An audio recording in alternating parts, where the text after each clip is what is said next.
పాత్రికేయ మిత్రులందరికీ నమస్కారం. వైఎస్ఆర్ కాంగ్రెస్ పార్టీ ఆవిర్భవించి 6 సంవత్సరాలు పూర్తి చేసుకొని 7వ సంవత్సరంలో అడుగిడుతున్నటువంటి ఈ శుభ సందర్భంలో రెండు అంశాలను ప్రధానంగా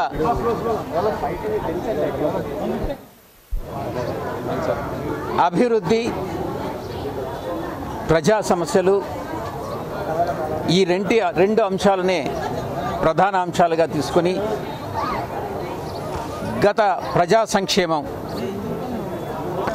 వీటి కోసం గత 6 సంవత్సరాలుగా ప్రజల తరఫున పార్టీ అధ్యక్షుల వారు పోరాటం కొనసాగిస్తున్నారు.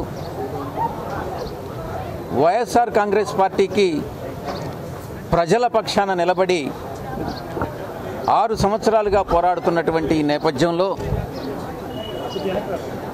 ప్రధానమైనటువంటి ఆస్తి ధనం లేనప్పటికీ కూడా ప్రజాశీస్సులు, ప్రజల కోసం పోరాడేటటువంటి తత్వం, ప్రజలకు పార్టీ పట్ల ఉన్నటువంటి విశ్వాసం,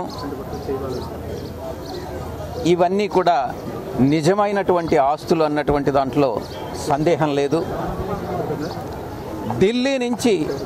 ఢిల్లీ పార్లమెంటు నుంచి ఆంధ్రప్రదేశ్ శాసనసభ వరకు ప్రజల సమస్యలపైన, రాష్ట్ర ప్రయోజనాలపైన, ప్రజా సంక్షేమం కోసం ప్రభుత్వం అనుసరిస్తున్నటువంటి వ్యతిరేక విధానం